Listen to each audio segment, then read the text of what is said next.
Boy child, who makes your coat of many colors?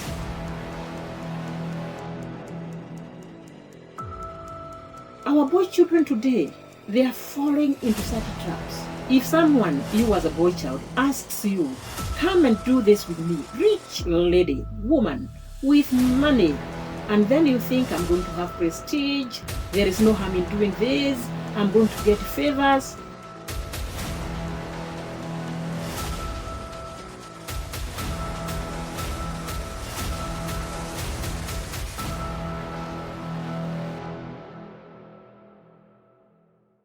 I welcome you to the platform for Boy Child by Grandma Rose.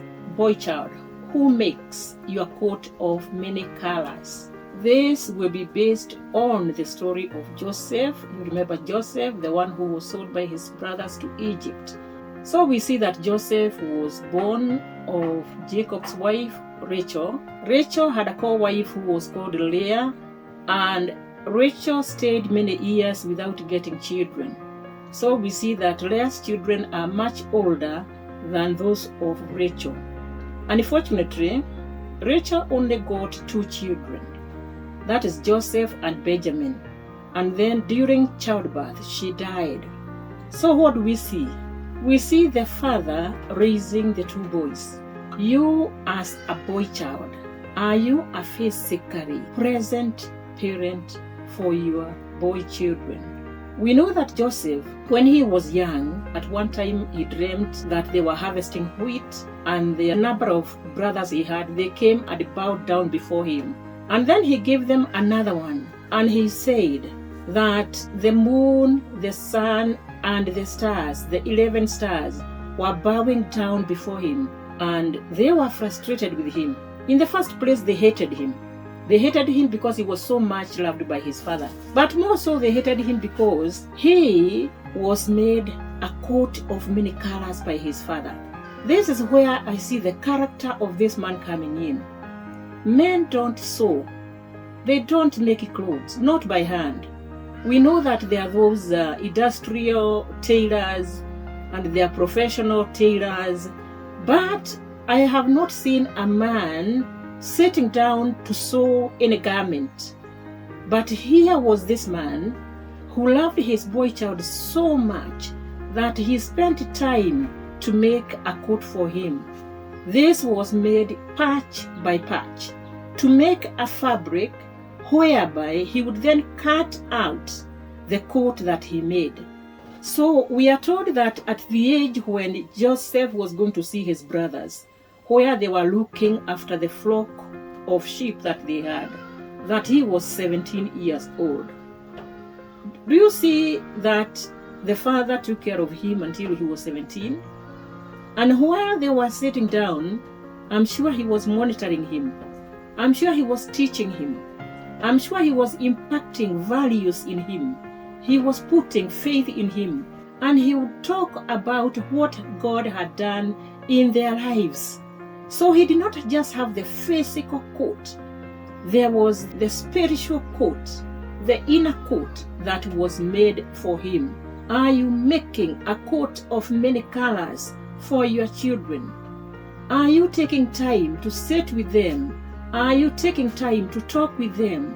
Are you taking time to tell them who you are and where you came from?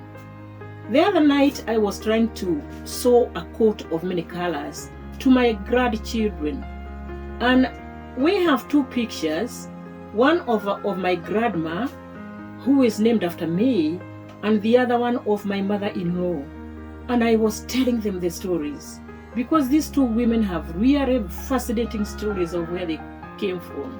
My mother-in-law, who looked almost like an Arab, with a straight nose and wavy hair, very light-skinned, she would give the story of that little girl who was seen somewhere when there was a war, and she was found in a clearing in the forest. She was running like she was running away from the family. I think her village had been attacked, and as she ran, her hair was waving back and forth, and she was called Wamoyo. I was telling them, up to this time, I do not know what your genetic DNA is. So you might be actually from another continent. Who makes a coat of many colors for you? Your teachers have made a coat of many colors for you. There is someone, probably your neighbor, your relative, has made a coat of many colors for you that made an impact in your life. Your parents, they have made a coat of many colors for you. Let me tell you, when someone is making a coat of many colors, when it is being made for you, sometimes it's not all rosy. Sometimes they'll make that coat and you feel that they don't like you. Because, like your parents, they'll tell you the truth. They'll tell you about the company that you're moving with, tell you about the performance, if it is in school, if it is performance at work, and they'll tell you about your faith journey. They'll tell you about some of the things that you do not want to listen to. But if they don't make that bitter coat of many colors, who else will? Your friends may not tell you, boy child. A parent will always tell you the truth. And while he is in the making of this tapestry, this is when he's telling you what you should be and the direction you should take and the focus you should have. Even though you do not do exactly as your parent wants, at least he gives you some focus. People become envious of your beautiful coat. If you're a person with a coat of many colors that you wear proudly, people know inside you have a coat of many colors. And they like to damage that character, to damage that personality. And this is what Joseph's brothers did. In the first place, they hated him because he was loved by his father. And then they hated him because the father made this coat for him. So we find that when he went out into the flock, they arranged to kill him. Then they threw him in a well that had no water. And then they sold him as a slave to the Midianites. And he was taken to Egypt as a slave. They slaughtered a goat. And then they sprinkled some blood on it. And then they took it to the father and they said, we found this. We didn't find your son. And then the father was crying. My son has been killed by wild animals. And he was holding onto that coat. And he was very, very sad. And we hear he could not be comforted. People will not be happy when they see you wearing that coat. And I talked about the inner coat. It doesn't matter whether the coat has been taken away physically or not. Joseph was taken as a slave. And he landed in Potiphar's house. And he was doing the work there in the house. And therefore, when Joseph landed here, he was in a commander's house. He was in charge of the household. So he was not even like a slave. But what about the wife? We are told he was sold at 17. And he grew into a young man. And this woman would look at that young man until a time when she started pressuring him. Can you lie with me? And this boy was shocked. What is my boss's wife saying? And we hear that she pressured him, not just one time, but several times. And every time Joseph was saying no, because he knew he had values of morality, and it was wrong for him to do what this woman was asking. So we see her getting hold of him. And then, as he is resisting, she pulls off his coat. And then he leaves his coat and he runs off. The second time, his physical coat has been taken from him. The first one that the father made was taken from him. The second coat has been taken from him. Remember the first coat of many colors? The testimony was given, probably he was eaten by wild animals. It was not the truth. And now the second was even worse. This Hebrew man was trying to rape me. That is what Potiphar's wife said. That's what she told her husband. And then she said, I screamed. And the men working outside came. And here I have the evidence. This is his coat that he left behind. It was sad because Joseph was very innocent. Our boy children today, they are falling into such traps. If someone, you as a boy child, asks you, come and do this with me, rich lady, woman, with money, and then you think, I'm going to have prestige, there is no harm in doing this, I'm going to get favors. But Joseph used whatever he was given by his father, that inner coat. When he used it, he said no. Nowadays, the pattern of families or pattern of romance and friendship has changed. It has changed because I said there was father and mother, and now we have single parent families, and now we have girls who do not want to get married, but they have money.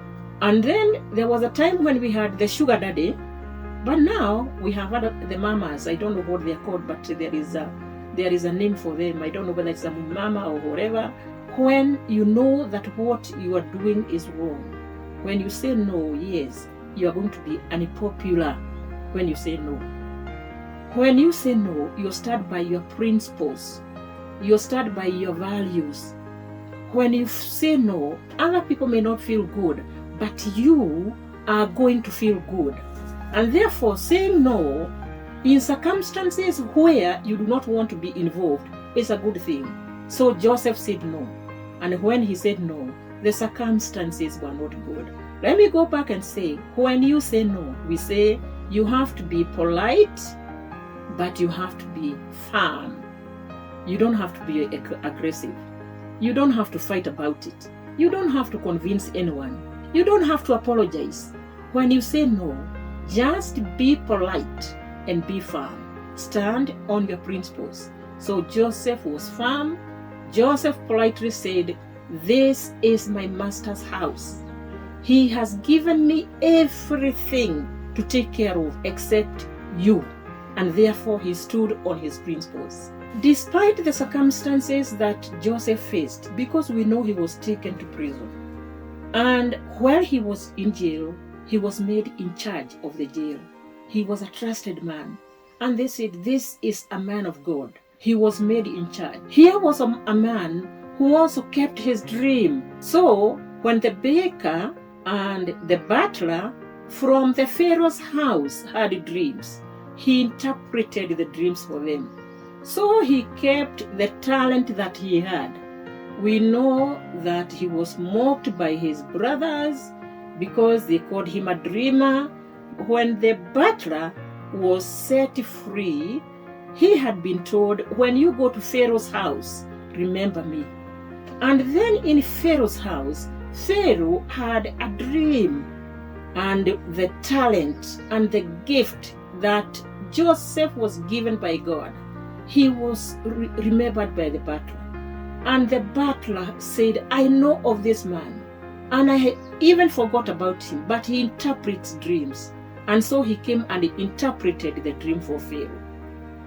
The dream that he interpreted was to save Egypt for the next 14 years. Because he said, in your dream, Pharaoh, there will be 7 years of abundance. And then there will be 7 years of famine.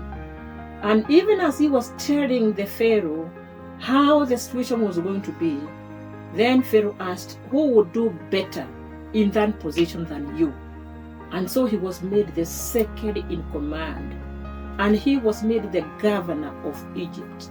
And even as they worked to get good produce for 7 years, he also built stores where food was stored for another 7 years. And this is how the brothers came seeking for food. I'm not going to go into that. That Joseph forgave his brothers.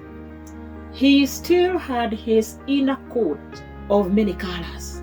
Here they were, just as he had dreamt, that they were going to bow down before him. They bowed down before him. And then they went for their father who came, and they lived in Egypt. Forgiveness is a process. It's not a one-time thing. When someone wrongs you, please forgive them. It may not happen just in an instant, but please pray to God that you forgive that person. Lack of forgiveness in you, boy child, is a disease. Learn to forgive. Let's go looking for those people who are making a coat of many colors for us. Let us also make a coat of many colors for other people. Make sure that you wear your inner coat of many colors. I'm telling you, you'll be in trouble one day and it will get you out of trouble.